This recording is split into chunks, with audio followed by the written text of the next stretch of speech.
Hi, this is Victoria Campisi with 1851 Franchise, and today I'm here with Andy from Mosquito Hunters. Thank you so much for joining us today, Andy. Thank you for having me, Victoria. Great. So to get started, can you just share a little bit about your journey in the franchise industry and what initially brought you to it? I feel like I broke into the franchise industry. Like if this were a party, it's like I snuck in through the bathroom window to join this. I wasn't working at a franchise before this. I had no franchising experience. I don't have any family in the franchise industry, but I've always loved small business. I feel like my tribe is small business owners, and franchising seemed like a pathway for me to work with small business owners. And that's why I love it so much to this day. Every day I'm interacting with business owners and we're working together, collaborating, trying to build something special. I was in corporate America. I went the traditional route. I got my degree just because I thought that's what you're supposed to do. I got a job working for a very big company, Fortune 500 company. I thought it would be everything, and then realized it really wasn't what I wanted to do at all. I realized I wanted to work with small business owners. So it was a long, long journey that eventually led to me breaking in to franchising, and here we are today. Great. What unique approaches or innovations have you brought to your role? This is a hard one to answer succinctly, but I'd say, I guess we've brought the idea of using the brand as a storytelling device to franchising and enabling the franchisee to tell their stories at scale with their customers.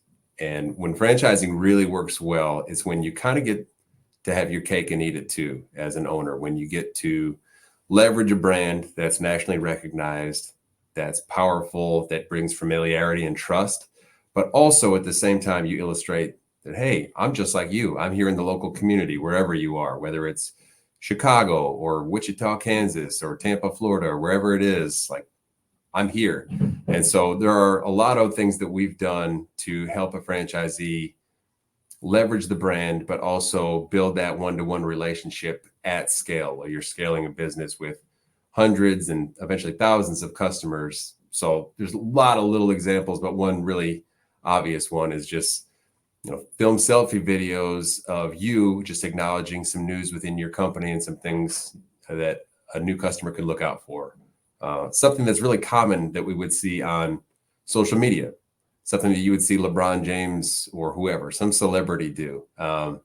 If LeBron James can have a worldwide audience and have a relationship with them, why can't a franchisee have that kind of relationship with their customers? It's one thing when you're just getting started and you've got 20, 30 customers, you can actually have phone conversations with all of them. But like for this business, Mosquito Hunters, when it's working, like you should be having at least hundreds and over time, thousands of customers. There's no way you can have those one-to-one conversations. Let's integrate some of the best practices within social media that like celebrities use to build their brands. But instead of using it in that platform, you're just using this, just sending videos out to your customer base. So they know you.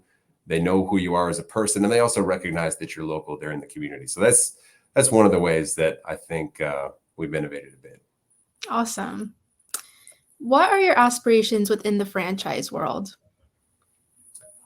My aspirations within the franchise world, I'd say first is to make Mosquito Hunters an embedded part of the fabric of businesses. I want it to be one of those nationally recognized iconic brands up there with the greats. I want it to be up there with Baskin Robbins and Dunkin' Donuts and 1-800-GOT-JUNK, the ones that you really respect, even the ones you say, maybe I've never even worked with them before, but I've heard of them.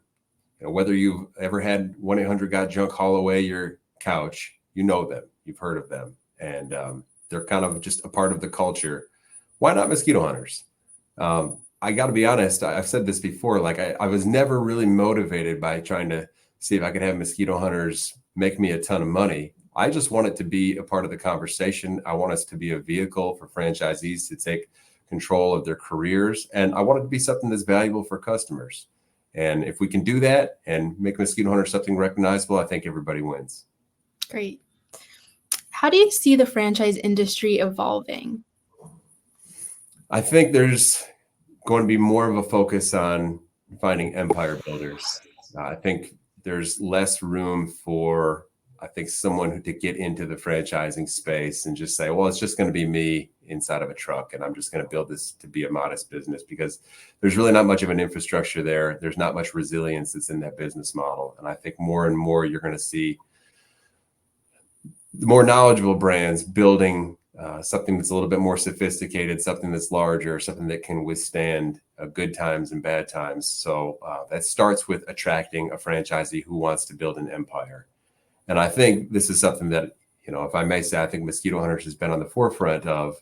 I think there's going to be a lot more of an emphasis on telling stories within franchising. I think a lot of the best brands are going to focus on ways that can help their franchisees tell their stories to their customers. Definitely. And what advice would you give your younger self? I would give my younger self the advice to start meditating. I didn't start meditating until probably about a year ago. It's something that I've been thinking about for a long time. And I guess I just made excuses, or I thought it was weird or something. And so I just didn't do it. And then eventually I just said, screw it. One day I'm going to do it. I got the app. I got the 10% app. I put on the headphones and just did it. And it wasn't hard. And it really has helped me.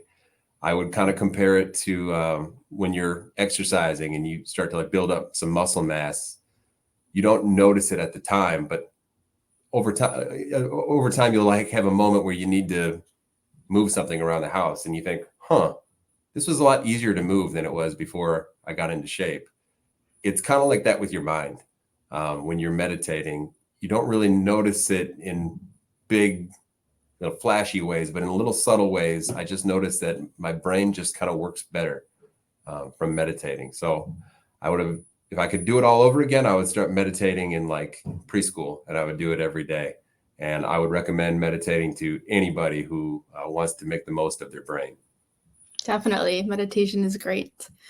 Well, that is everything I have for you. Thanks so much for your time. Thanks for having me. Have a great day. You too.